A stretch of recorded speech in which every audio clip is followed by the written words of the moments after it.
Hello, everybody, and welcome back to the Late Night Podcast, where we are reviewing the IMDb Top 250 in alphabetical order until someone invites us to Cannes. Better believe it, baby. Personally. Today, we are discussing the film 1917. It has a score of 8.2 out of 10 on IMDb. We're going to do a spoiler review of this film and then acquire the patented Late Night Machine score to determine if the hype is justified. Fred, what is 1917? 1917 is the first film we've done that doesn't start with 12. Yeah, Isn't that right? So true. Yeah. So IMDb top 250, we're doing them in alphabetical order. Episode 4, I believe. The first 3, inexplicably, all start with 12. It's such a lovely number, though. 3 times 2 times 2, 3 times 4, Yes, 6 it is. times 2. It's a great number. They've thought of taking away base 10, haven't they, and doing base 12, which means like everything. clocks. Yeah, everything would be divided by 12. But 1917, war film. On to the film review. War film set in the First World War, around a story that was based on real events, a German tactic during trench warfare to get the Allies to come in, and then they were going to overextend, so that they were vulnerable. They'd done a new trench line, and it's a Sam Mendes directed film. Did pretty well at the Oscars, famous for particularly the long takes that it uses, almost entirely one take look. It's made to look like it's in 3 takes, which I think before we even get started, like, holy shit, it's incredible that mad. they pulled that off. That I think is Roger absolutely Deakins is the name of the DP. He's very famous, him. Yeah, he did Skyfall. He did He's a bit of a legend stuff, as far as I know. And I mean, this is just another film that's absolutely testament to it, man. Holy. To make a film look like that, I could tell you the longest take that was done.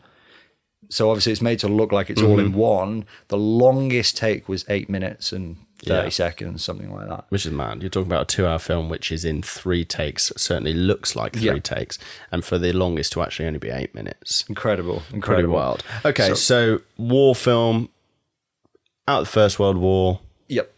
Intrigue, interest, but what do we think? What does the Late Night Machine think? That's the question. What we're going to do is we'll start with a gut reaction. Sure. Like, what do you hope that the Late Night Machine might give this film? How much did you enjoy it? 3, 2, 1. 7.1. 9.0. Oh, wow. 9.0. Wow. Yeah, man. All right, talk to me. I mean, first of all, I find this film makes me cry every time. I just think it's just such a heart-wrenching story. This one came up. We did, for anyone interested, the Late Night saddest films of all time. So films that we've watched that have had elicited the biggest emotional response from us. Jamie's very good for that because I seem to cry at a lot of movies. You elicit a lot of emotional responses, and this one was a heavy hitter for you. I think that partly it's okay. So the main reason that I love this film so much is in a similar vein to why I loved 12 Angry Men so much, is the stakes and the plot are just straightforward. I never knew this until recently. I just can't stand non-linear plots. Like, I'd much rather you just start me at the start with some stakes and just spend the movie trying to do something. And this is about as linear as it gets. This is perfect. Almost entirely shot as one take. I loved the fact that it was just absolutely straightforward. This is the story. Now, this is the second or third time I've watched it. And one thing that Faye said when she was watching it was, she is particularly bad for forgetting films. And she was like, I remembered so much of this film. Right. And I could completely agree. It's one where you could always remember the next thing that happened because the pacing for me felt really quite right. It felt like a lot happened, but it never really felt super rushed. As soon as you leave from you get the very start where it lays out this is what the film's going to do, and then no man's land, and then the exploding tunnel, and then you go pretty quickly into the death of what's his face, the mate. Like, just for anyone who maybe didn't realise, spoilers for classic reviews. You mentioned it, perfect. Go for it. And then you meet a bunch of others, and then you're trying to cross this river, and you're getting shot at, and then do you know what I mean? There's never a moment that doesn't feel like something is happening that's quite significant. So narratively, absolutely loved it. I'm not going to comment too much on performance other than to say I had no issue with any of the performance. Very beautifully shot, absolutely gorgeous movie. And the whole one take thing, if you are going to make a piece of art, do something fun and adventurous like that. It's so much fun. Yeah, a lot of the critiques were like, it felt a bit like a cutscene in a video game for a lot of it. And I think part of that could be from the single take thing. I think it feels kind of strange doing that. Yeah. And you know what? I can understand why people might not enjoy it that much. But for me personally, there's novelty there that made it much more enjoyable for me. It was like you've gone and taken a war movie and done something without taking away, without detracting from this great narrative. You have added something that I haven't really seen before.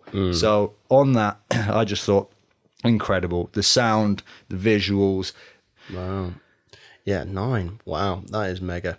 So for me, it's a war film. War films fall into a similar headspace to whodunits and detective novels, where it's very hard to do it badly.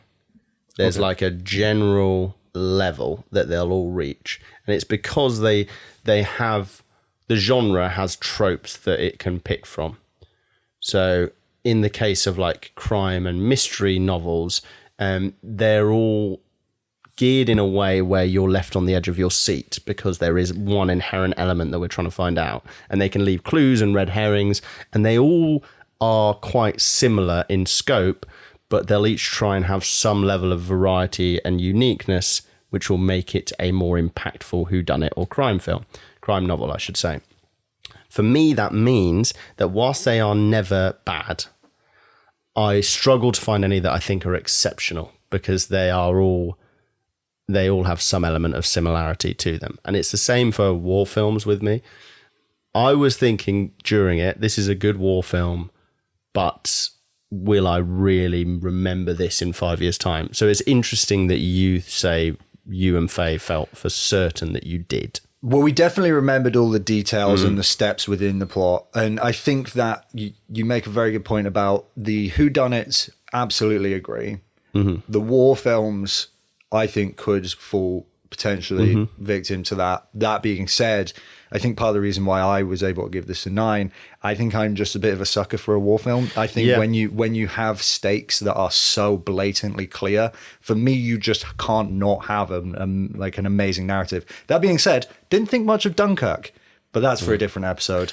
Yeah. But this, I mean, Hacksaw Ridge was another one which I just left, and I was like, that just really resonated with me. I just felt so much pain in the story that's being told. The similarity between them that really resonates with me is the constant reminder that these are just basically kids who've been dragged into this situation, and it's so heartbreaking to watch it happen. Yeah, and know that it happens so many people. It's an interesting point, and particularly that they did a good job with the accents here, because historically war films made in Britain would have posh actors playing all parts, whereas actually when you're talking about historically in real life, it would have been the working class who were filling the trenches much more so, and then the officer class would have been the posh people, which in this case you got Colin Firth, Benedict Cumberbatch, Mark Strong.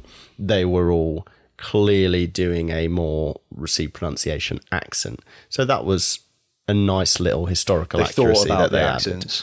Yeah, I think it starts and ends with me for the uniqueness with 1917 with the long takes. That's the groove that they've found themselves in. This is how we will separate ourselves from other war films.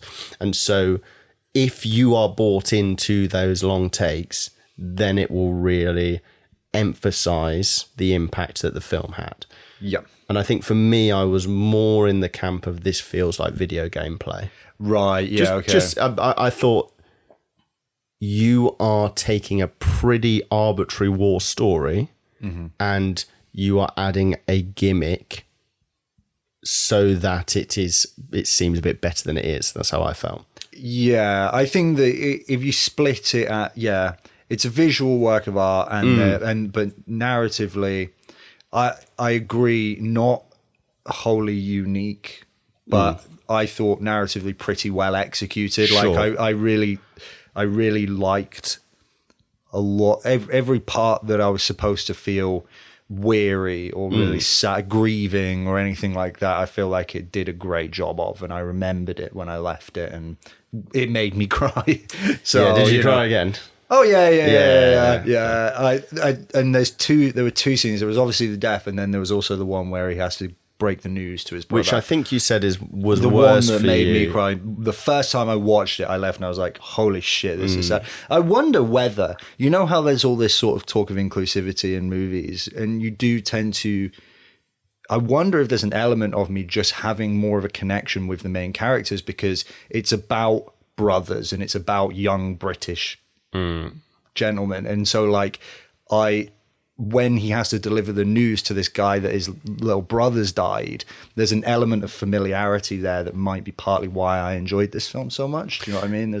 So for me, that actually took away a tiny bit. Okay. Not because I don't empathize with that sentiment. I love that, but it becomes really disingenuous for me, even with the slightest little hiccup. So without meaning to, I will be very critical of scenes which are trying to show camaraderie and brotherhood if it's closer to home. Okay. So in this case, let's say there's the scene where they're all where his friend dies and then he gets picked up by Mark Strong's troop, and then he goes in the back of the van with them, and they're all chatting away and taking the piss. They're bantering and they're doing impressions of the posh officer. Maybe if I wasn't English, I would have found that more heartwarming. Okay. But for me, I was just like, they're trying to make this seem genuine and like actual boys just taking the piss out of each other. But it's just a bit too movie. It's a bit too stylized. Yeah. And that detracts more than it should, admittedly, for me. Things like that, I like. I do think you're right. That scene the dialogue in that scene was pretty. You could kind of see straight through it. Yeah, Do you know what I mean? And to a broader point, I did think the dialogue was just bordering on the stagnant for me. Yeah. You know my particular gripes with dialogue, where if it's even a tiny bit Hollywood or glamorized, okay, or stereotypical, I do get my skin crawls a tiny bit. And this was a case like that. I remember their initial Blake and Schofield's expedition into no man's land. They had a back and forth and they kept talking, and I was just not feeling it. Okay. The first time that I really felt empathy towards the characters, and I thought that they both did a great job, was in Blake's death. Yeah, I thought he had a good death scene. I thought it was a pretty solid one, and it actually ties into one element of the film that is great, which is the set pieces. Like there are three in particular.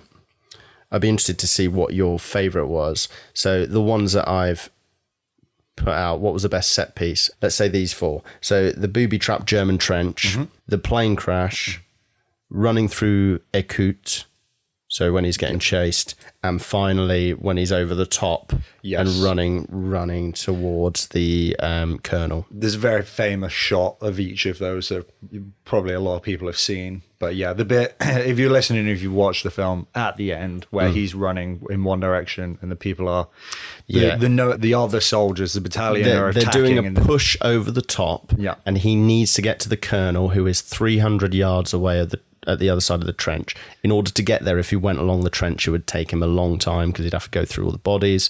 However, if he goes over the top with them whilst they're running at the enemy and instead runs perpendicular, so all the way across the line just above, he could get to the colonel in time to stop more people dying. Yep.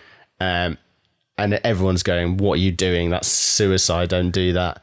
And he does it anyway. And there, and on all four of these, except maybe the booby-trapped German trench, I thought didn't really do it for me, but the other three, really, that is where the long takes came into their own. Okay. Like the fact that you felt, for instance, in that run across no man's land, or sorry, that run across parallel to the trench, the last one. Yeah. The fact that we'd basically been seeing his journey for about 40 minutes at that point without them cutting. Yep. It just really added emphasis to this tracking shot of him running. It was pretty amazing. I think that it was absolutely gorgeous movie, and you're absolutely right. There are moments where the long take adds, and there are moments where maybe the long take feels superfluous.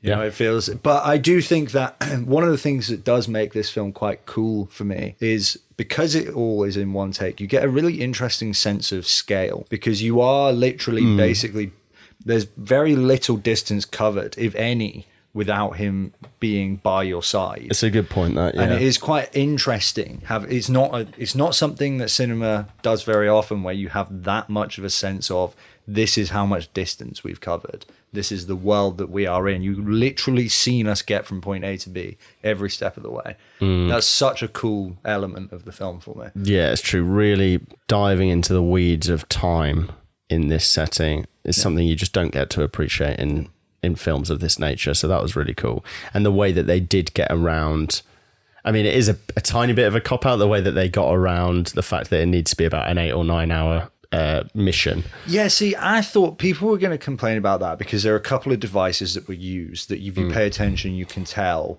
For example, he goes downstream in the river and it quite quickly turns from nighttime to daytime. Yeah. Personally, I thought that they were a very, very small cost for what gave me something so unique. And they were an absolutely necessary cost to make it happen. And the truth is, if you're not looking for it, it actually feels pretty seamless anyway. Do you know what I mean? Like, I was like, yeah, obviously he's just jumped out into the river from Lacouste like 1 minute ago, and now it's daytime and he's sat in the forest listening to people sing. Yeah. That's not how that would happen, but you know what? It felt seamless enough that the payoff was there for me. I didn't really have an issue with that one. I guess what I'd want to ask is, how did you feel about his getting unconscious scene where he gets shot, him and the sniper shoot each other, and then a series of hours pass and it's nighttime in Iku? How did I feel about it? I felt like it was pretty. It was fine. It wasn't exactly the best moment in the film, but why did you have an issue with that? To be honest, having heard you talk about it, I did feel the relief of the take being over. Okay. I did think it's nice that there is a breather. Yep. Because it was building tension, so it was almost purposeful that we got to this point where there was this release. However, I wouldn't say that it was, I was purely either enjoying it or felt that it could have been done that way. Similar to the stuff we spoke about the video gameplay, at certain points I did feel like maybe the long take isn't entirely necessary at all this point. So to have the breather was good. But equally, looking back on it, I do think you've set out and done something, and then there is this like block of, we need to lose 7 hours. Maybe it's a bit of a cop-out to just have him fall unconscious, like get knocked out and fall unconscious for that period. It's a bit convenient. Yeah. Oh, yeah. I don't mind the conveniences of those, because I think I really do want to say that the whole one take thing, whether it landed or not, I will always be grateful to a filmmaker for trying to do something different to other people. And it landed for me in this case, but I didn't like a lot of the gambles that they took with Joker Folie à Deux the other day, and I still had plenty of respect for it, and I was still I was absolutely same tune. If you are going to try something, you have extra points from me, because I'm grateful for you doing that. 100% respect the effort. But I think we should find out how it stacks up. Is it really an 8.2, did you say, or is it 8.3 on IMDb? 8.2 on IMDb. 8.2. Is that justified? Or are we more justified? Are you in your 9? Am I in my 7.1? 9 was chosen very intentionally as an enjoyment score. Yeah, for sure. And you've clarified that. But what do the people really need to know? We're going to go to the Mate Night Machine. As the custodians of the Mate Night Machine, we're going to find out what you and I really think. Yeah. We're going to ruffle some feathers. We're going to shoot some targets. Twiddle some levers. Maybe stab a guy. Yeah. Stab a German. Stab the Bosch. Crash a plane. Who knows? It will tell us what to do. It will tell us. If you're listening on YouTube, you can find the Mate Night Machine tapes in the description below. It will take you to our podcast, which will have chapters, and you can find the tapes from the Mate Night Machine. How does the machine do what it does so well? We'll be right back. Right. Okay, I reckon this will do quite well, right? So, hello, long-form listeners. Hello. Our favourites. Our favourites. Hello. What's up, Rachel? How are you getting on? 7.0. One. Cold. Okay, plot. Right. Marks for simple, direct. Yeah. For me, the it's not going to be a 10. There are some gripes around. Minor gripe on the passage of time, getting rid of it for the unconscious scene. Pretty minor. Did that bother you, did it? Just a tiny bit, but not enough to be like 2 points below. It's more just one thing worth bearing in mind when we think about the score. Pretty generic idea, but true story, based on true story. So think so, yeah. Like, I don't know how true the actual expedition of what happened was. I'm going to go with, but that was not crazy true because of the way that they were phrasing it in the movie. It was like based on memoirs of and things like that. It was very kind of careful someone not to they say. spoke to someone. It had an interview who said something about some people were in World War One. Yeah, someone was stabbed in delivered World War a One. letter. Yeah. So, all right. But plot wise, marks down for being slightly generic, marks up for being based on something true. You know what I mean? There's kind of a. I think generally pretty good, right? Maybe an 8. I think an 8. Yeah, go on then. Character. Okay. So we got the brothers. We got Schofield. Schofield, great character. Obviously, something at play with him getting rid of his medal. Yep. Maybe he got a bit of survivor's guilt. I liked the idea of them positioning him as someone with survivor's guilt. And not giving it all away. Like, I liked the fact that they kind of kept it as a bit of a mystery around, like, what really kind of the full story happened there. Traded it. The officer class and their motives were quite interesting. Colonel Mackenzie. All the cameos. Yeah. Although I don't know if I'd say that was character as much, but which cameos have we got? Which famous people have we got? Benedict Cumberbatch, Mark Strong. I picked it up. No, Benedict Cumberbatch, Mark Strong, Colin Firth, Andrew Scott. Yep. It's a real who's who. Yep. Some belters in there. How did you think those guys did? Actually, we'll talk about that on performance. Character-wise, what did you think? So, an interesting little addition to the character portion would be Colonel Mackenzie and Mark Strong alluding to the fact that he just wants... That was cool. Yeah, that was pretty interesting. Do it in front of witnesses. Yeah, that was cool. Pretty good. Pretty good, but nothing too... Probably not one of the greatest character pieces I've ever seen. But. No, and a lot of them were pretty generic. Like, here's an officer, here's another officer. We're all kind of miserly and don't respect you and we hate this war. Yeah. Yeah, I thought Andrew Scott's was very... I wasn't that impressed by Andrew Scott's character at all, to be honest. I felt so... That was probably one of my least favourite parts. Like, right, okay. Any reason? It just felt like he was having way too much fun. And it was like... He rolled his eyes every 5 seconds and he just played such a ridiculous caricature of a person that I was like, this is just... He's just playing here. He's not actually trying to do a good character. He's just overdoing it for whatever reason. Okay. It felt a bit self... More character or more performance? I wonder if there's a bit of both. Okay. I think that the character was probably written to be that type, and Andrew Scott was like, fuck yeah, I'm doing it. Okay. So here's how character and performance are always quite interlinked. So what do you think is better in this film? The characters on the page or the performances?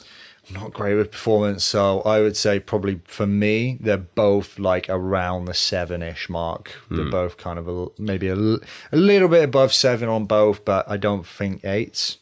That's my head. I'm thinking, yeah, if I had to choose one, character would be higher. Yeah, okay. And it's not so much the fault of the actors. I do find it just standard, stiff upper lip, British portrayals, that caricature Oh, Rachel told me I say caricature way too much. No, I just pinged off the minute I said that. There are she a should have lot told of me. them, though. Stereotypes, right? It's just one that it felt a bit too paint by number lazy. That's how I felt about Andrew Scott, yeah. And I don't think it was... maybe the character's slightly better just because of the interest with the brothers. And for me, the emotional beats didn't hit as much as you did. Sure. I reckon 7 character, and I might even lobby for 6 in performance, but we'll see. Okay, performance. Oh yeah, it's next, is it? All right, 6 is mix. Why am I thinking that? So outside of the death scene, I thought that Dean Charles Chapman, I don't think he's particularly natural in conversation. So he's the guy who plays Blake. Schofield didn't have a crazy amount to do, but I liked him as the lead. Yeah.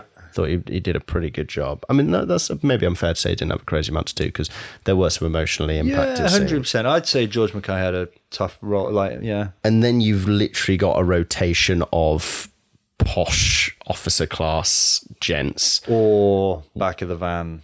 Or back of the van, which I didn't do it for But me. again, that sounds more like a character gripe than a performance gripe. I think that it's a mix of character dialogue performance where they're not in the most favourable situation. Yeah. The actors. Yeah. Are given something which is a bit hard, bit cheesy, bit hard to work with. Yeah. Still, I wouldn't say they excelled. Okay.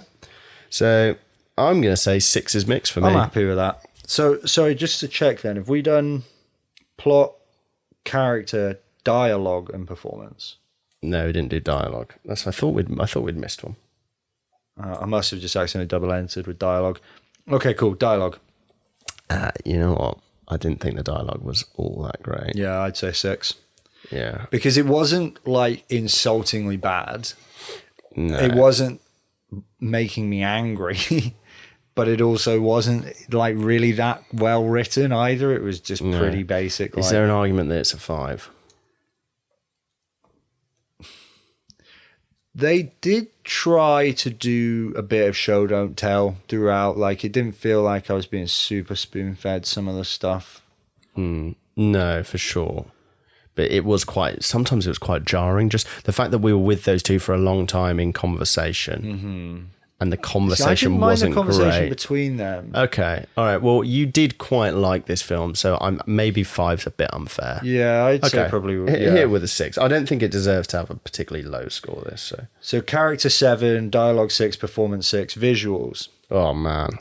I reckon, because we'll include direction into this, I reckon we could give this... Should we give it a 10? I feel like if you combine both the beautiful cinematography with the challenge of the thing, it's certainly a contender. The challenge of the one-take look.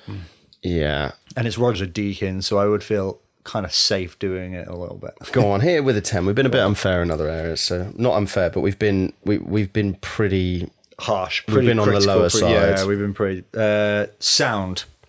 Yeah, okay. So what did you think about sound? So I thought the sound was pretty good in terms of I certainly knew how I was supposed to feel at each point. Yeah.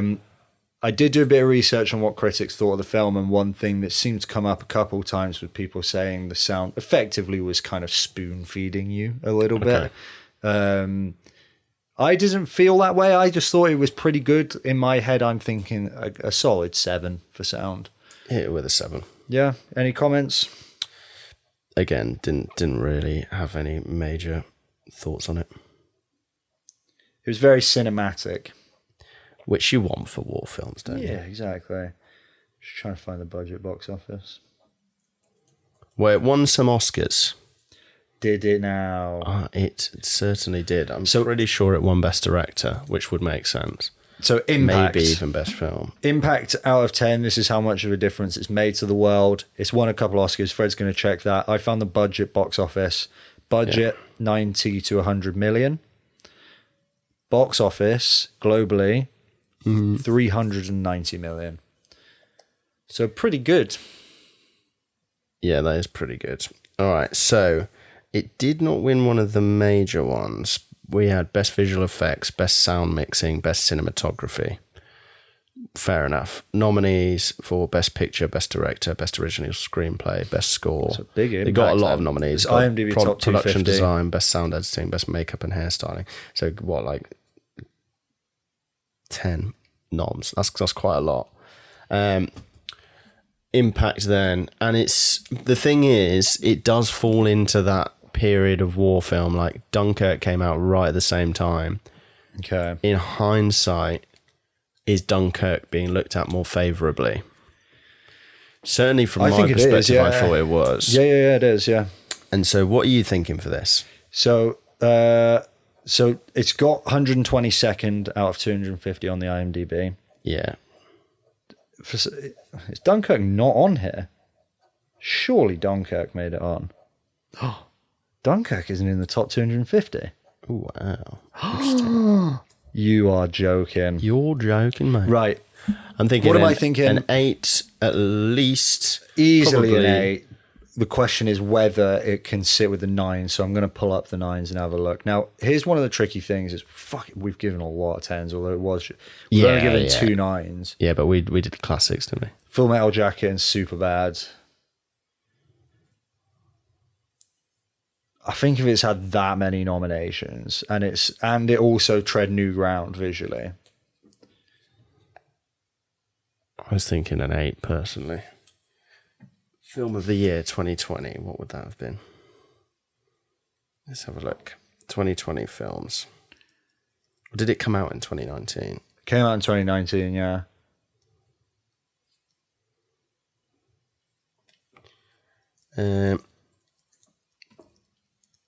Parasite. Oh, mate, Parasite would be 10. Although there's not that many more than Parasite. Ad Astra, Georgie, Harriet, The Gentleman. Once Upon a Time in Hollywood. Once Upon a Time in Hollywood. I think the Once Upon a Time in Hollywood for certain is a more impactful film. All right, we'll go with 8 then. 8 for me. Hit it. Joker came out then as well.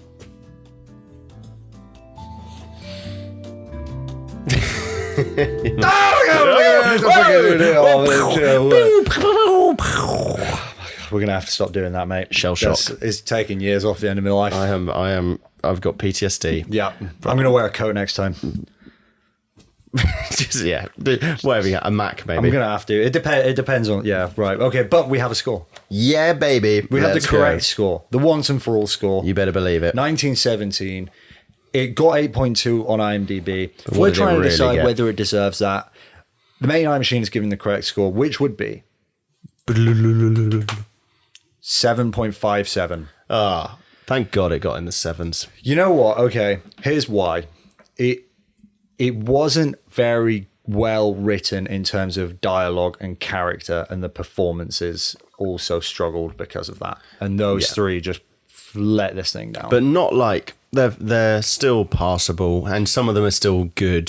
7.57 is a very good score. It just, again, stopping it from getting in the greats is what we're looking at. I agree. I think if you're going to get in the greats, you can't have dialogue and character like the one in 1917. Equally, what bolsters it is like a great cinematic direction. Oh my God. Visually stunning. Yeah, it has a lot going for it. Yeah, 100%. Yeah. And I mean, look, the plot isn't exactly groundbreaking, but at the same time, it was an enjoyable, well-written plot that doesn't try to do too much more than just tell you a really good story. And so, sure. That's the conclusion. If you enjoyed this, don't forget to check us out on YouTube or Spotify. We release podcasts twice a week on films, random discussions, all this and the other. If you're on YouTube, 3 videos a week. Check us out and we'll see you there. Nice one. Thanks, Dave.